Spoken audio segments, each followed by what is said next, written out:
Então, métodos alternativos na toxicologia. Vou começar lembrando o que é a toxicologia, essa ciência multidisciplinar que estuda os efeitos adversos das substâncias químicas. E o grande objetivo é evitar que essas substâncias químicas causem danos à saúde, seja dos seres humanos, dos outros animais e também ao meio ambiente. E para isso, a toxicologia utiliza diferentes métodos. Então, os métodos in vivo, que são os métodos com animais, as culturas de células, que são os métodos in vitro, os métodos químicos e também os métodos in silico, que são as modelagens matemáticas e modelagens computacionais. E o escopo da toxicologia, quando a gente fala na saúde humana, ele é bastante amplo e envolve as substâncias químicas que são utilizadas nos mais diferentes produtos, então, medicamentos, produtos de limpeza, produtos de higiene pessoal, vacinas, cosméticos, dispositivos médicos, agrotóxicos e até produtos que a gente geralmente não imagina que estejam envolvidos, né? Como brinquedos, material escolar. E a toxicologia, o objetivo aqui é avaliar as condições seguras de exposição, né? Determinar quais são as condições seguras de exposição, seja para os produtores desses agentes químicos, né, para os fabricantes, para os profissionais que aplicam, por exemplo, os agrotóxicos, e para o consumidor final. E para a gente falar de métodos alternativos, é bom a gente lembrar quais são os métodos tradicionais. Quando a gente fala dos métodos tradicionais ou originais, a gente está falando dos métodos in vivo. Diferentes espécies animais são utilizadas para avaliação de segurança, para avaliar os mais diferentes desfechos. Então, aqui alguns exemplos de toxicidade térmica, toxicidade oral, toxicidade ocular, inalatória e reprodutiva. E quando a gente fala de métodos alternativos, é bom lembrar que a gente está falando daquele princípio dos 3 R's que vocês devem ter visto previamente nesse curso e em outros materiais, né?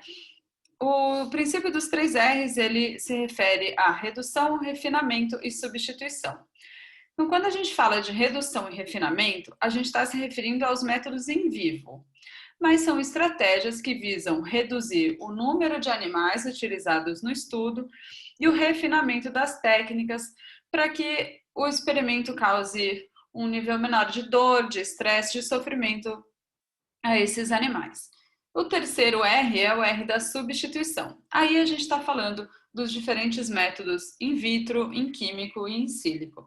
E é importante lembrar que quando a gente fala de métodos in vitro, muitas vezes a substituição ela é parcial, porque ela envolve, por exemplo, células de origem animal ou diferentes produtos de origem animal, como é o caso do soro bovino fetal, utilizado para o cultivo de muitas células de origem humana e também de origem animal.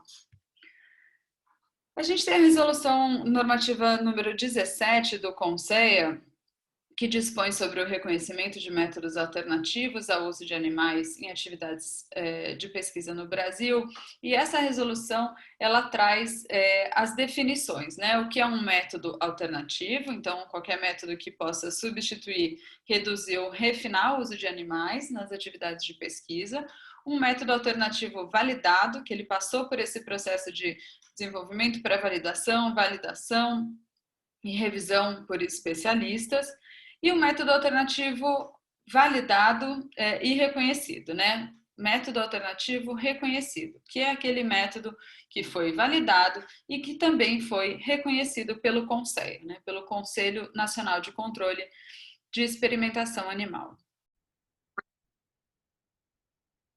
Pessoal, vocês vão ver que alguns slides vão ter essa marca de atualizações 2023.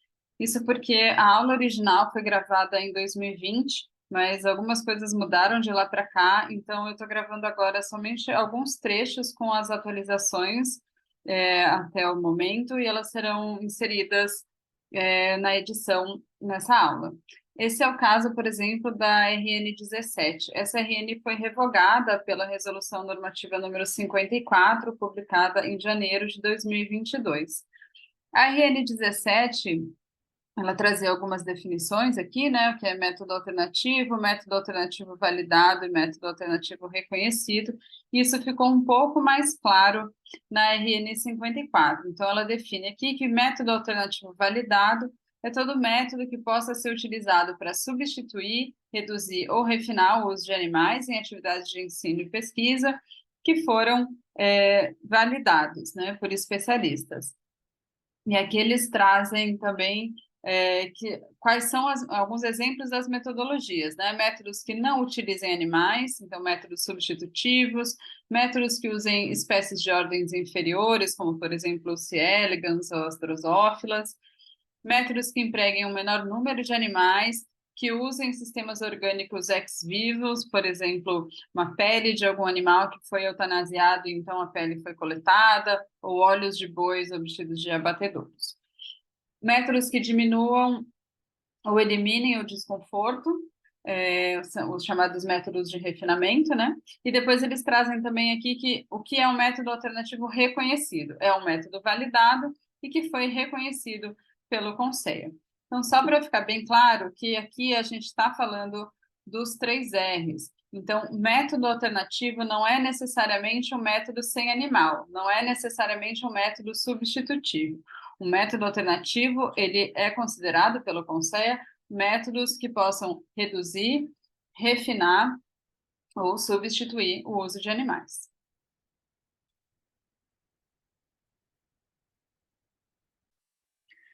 Quando a gente fala então de métodos alternativos, envolvendo aí os métodos in vivo dentro de redução e refinamento e também os métodos in vitro, em químico e em sílico, alguns exemplos aqui. Esses métodos então seriam os métodos para substituição.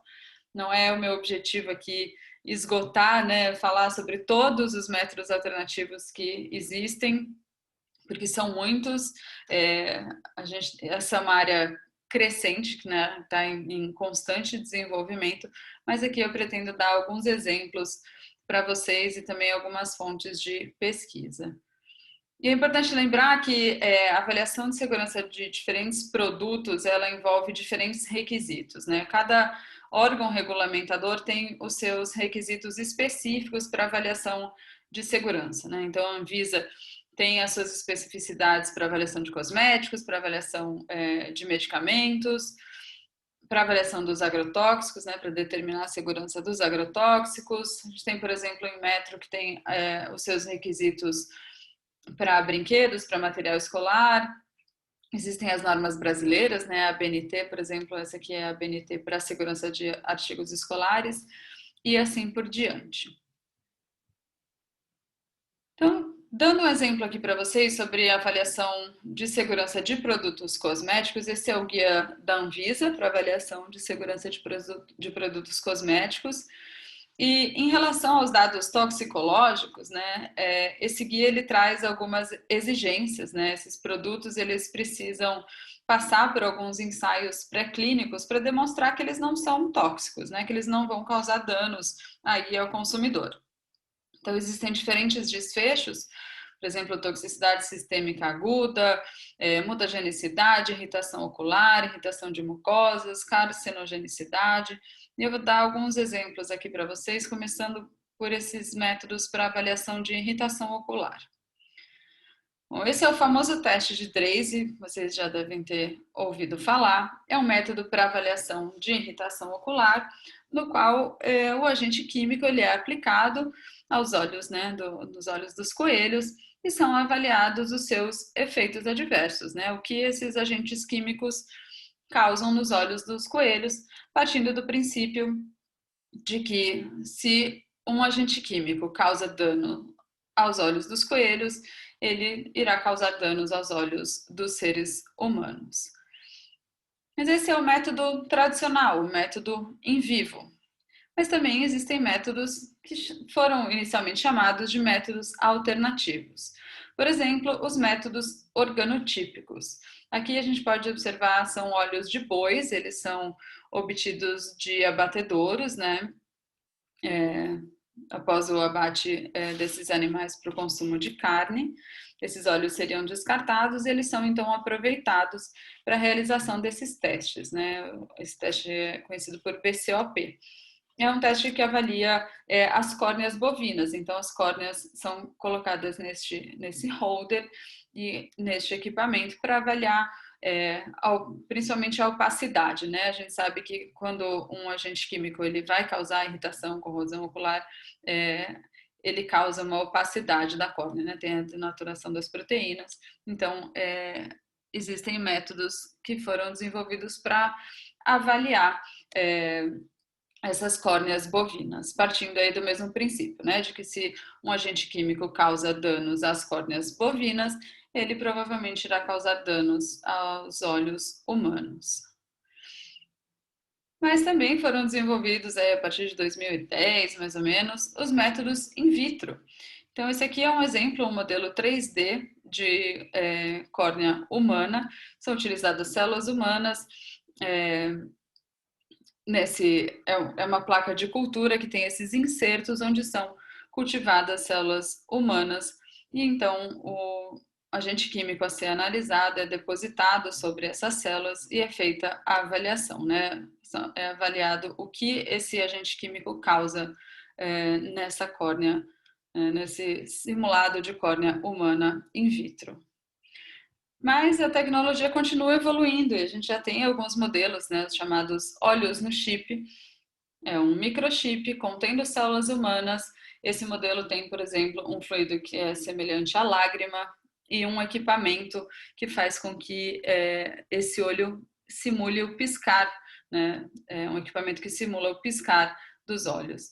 Então, esses modelos, né, os chamados métodos alternativos, que hoje em dia já têm sido chamados de novas abordagens metodológicas, esses modelos eles têm ficado cada vez mais semelhantes, né, ao que acontece na realidade, né, com os humanos, porque existe essa crítica, né, que hoje em dia ela já tem reduzido bastante, mas quando começou-se essa discussão sobre os métodos alternativos, existia essa grande dúvida de se eles seriam tão bons quanto os modelos animais. E hoje em dia a gente vem observando que muitos desses métodos não são tão bons quanto eles são melhores do que os métodos com animais, porque a tecnologia vem evoluindo para que a gente supere algumas barreiras, né? Por exemplo, nesse modelo aqui não existe a lágrima, é uma cultura ali que não é tão semelhante ao olho humano como o olho de um coelho, porque não tem uma pálpebra. E aqui a gente já vê que a tecnologia consegue avançar para que isso fique cada vez mais semelhante, porém usando células humanas, né? Sem aquela barreira entre espécies, porque uma célula de olho humano não é igual à célula do olho de um coelho. E utilizando o modelo animal, a gente não consegue superar essa barreira interespecífica. Já com muitos modelos alternativos, né, com essas novas abordagens, é possível superar algumas dessas barreiras. E também é importante lembrar do papel da pressão social para o desenvolvimento de métodos alternativos. Essa é uma publicação, né, do New York Times, acredito que vocês já tenham visto, mas ela é uma publicação do Henry Spira, né, um ativista, que trouxe à tona toda a crueldade envolvida com os testes com animais para cosméticos. Então, aqui uma tradução seria quantos coelhos a Revlon cega em nome da beleza, né? Houve esse movimento para tomada de consciência da sociedade acerca de toda a crueldade envolvida com os métodos animais para avaliação de segurança de cosméticos, e isso levou foi muito importante para exercer essa pressão para o desenvolvimento de métodos alternativos, né? Todas essas campanhas pelos direitos dos animais.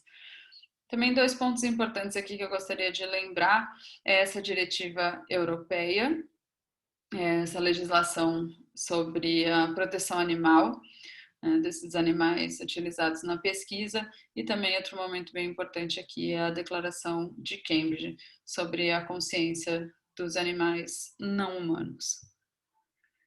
Quando a gente fala sobre os métodos alternativos, substitutivos, sobre essas novas abordagens metodológicas, surgem muitas perguntas, né? Como a que eu falei anteriormente, se é que eles são tão bons, né? Essa dúvida. Será que os métodos substitutivos são tão bons quanto os métodos com animais? Será que é possível avaliar a segurança de todos os produtos sem utilizar animais?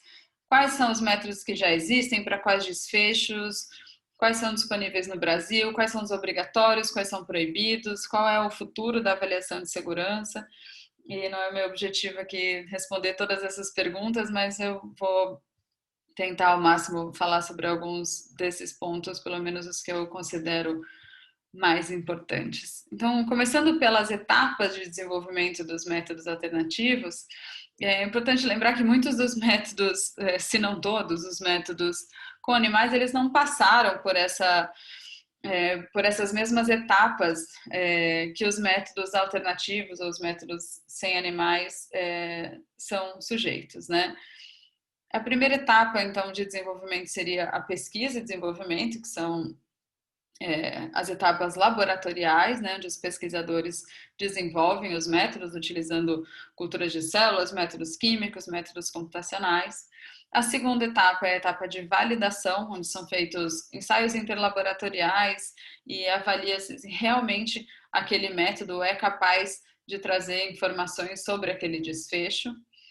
Depois, então, são elaborados os guias, né, os test guidelines, por exemplo, da OECD, informando como deve ser feito aquele método, pelo menos as diretrizes gerais de realização do método. Em seguida, a gente tem a aceitação regulatória, onde cada órgão regulamentador vai aceitar os dados produzidos gerados por aquele método para aquele determinado desfecho, para determinado produto.